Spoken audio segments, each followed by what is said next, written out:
Welcome to this journey of self-discovery, where we'll explore a profound truth about who we really are. We live in a world where most people believe they are defined by their bodies, their minds, or their intellects.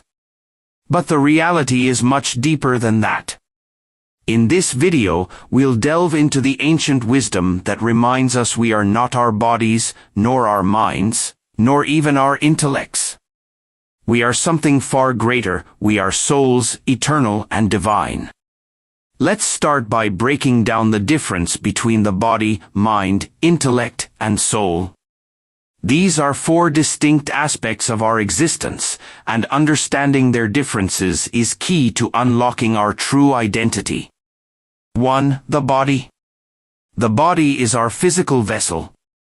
It's what we see, touch, and use to interact with the world.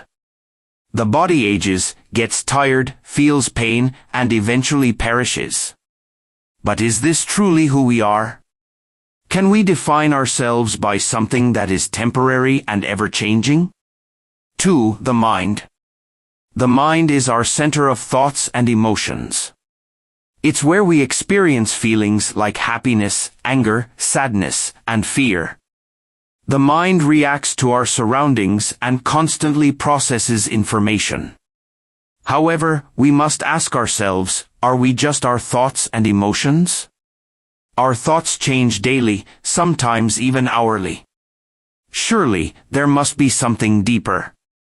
3. The intellect. The intellect is the faculty of reasoning and logic.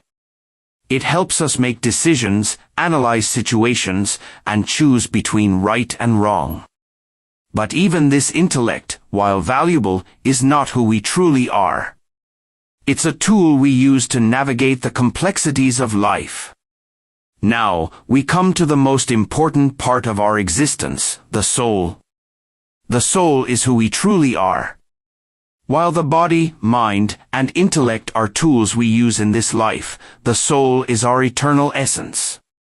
Just as a car has a driver, our body, mind, and intellect are driven by the soul. Imagine a passenger sitting inside a car. From the outside, it seems like the car is moving on its own, but the reality is that it's the driver inside that controls the car. In the same way, the soul is the driver of our body, mind, and intellect. Let's take a moment to reflect on the eternal nature of the soul. Unlike the body, which ages and dies, the soul never perishes. It moves from one body to another, life after life. This process is often described as reincarnation, a cycle where the soul leaves one body at death and enters another at birth. Shri Krishna himself said in the Bhagavad Gita, just as a person discards worn-out clothes and puts on new ones, similarly, the soul discards old, worn-out bodies and takes on new ones. This shows us that while the body is temporary, the soul is forever. But what exactly is the soul? Why can't we see it or touch it? The soul is incredibly subtle and divine. Just as we believe in the existence of electrons, even though we can't see them, we must also believe in the existence of the soul. Think of it like this: we can't see the wind, but we can feel it. We can't see electricity, but we can experience its power. In the same way, the soul is not something we can detect with our physical senses, but its presence is undeniable. The soul is what gives life to the body. When the soul leaves the body at the time of death, the body becomes lifeless. This shows that it is the soul, not the body, that is truly alive. The body is merely an instrument the soul uses to interact with the world. Let's use a simple analogy to make this clearer. Imagine a lamp lighting up a room. As long as the lamp is in the room remains illuminated. But if you move the lamp to another room, the first room becomes dark again. The light in the room was never independent, it depended on the lamp. In the same way, the body only has life as long as the soul is within it.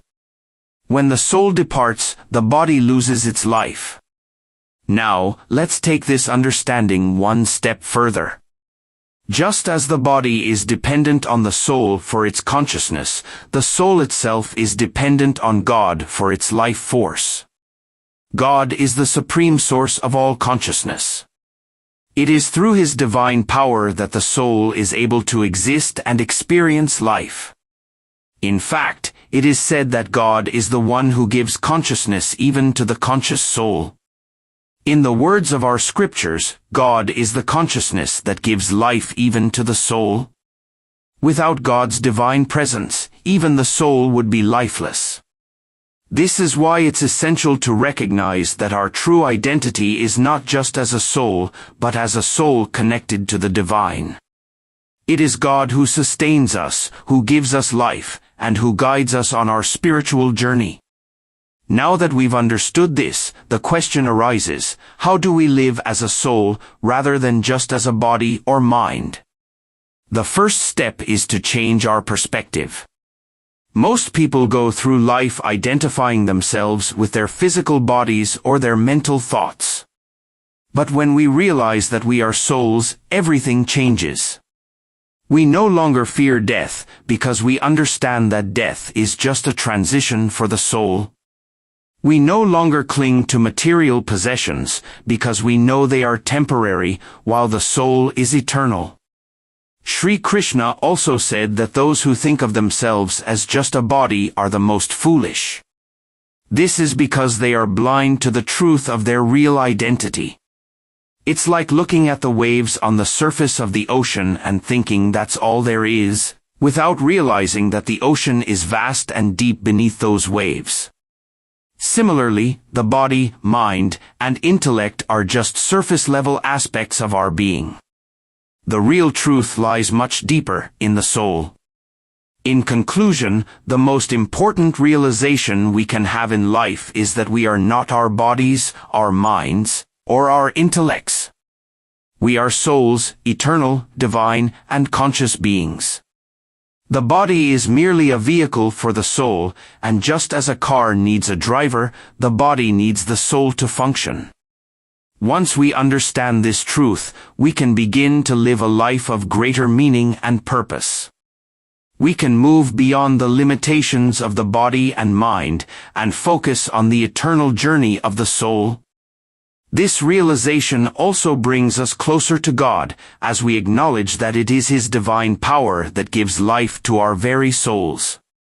By living with this awareness, we can transcend the temporary struggles of life and find lasting peace and fulfillment. So, let's remember, we are not this body. We are not this mind. We are not even this intellect.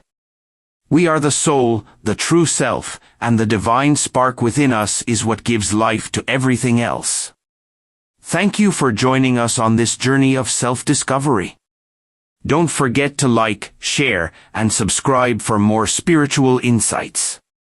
And if you have any thoughts or questions, leave a comment below. Also, visit our blog for deeper spiritual knowledge at krishnakripalu.com. Stay connected to your true self, and may your soul's light shine bright in your life.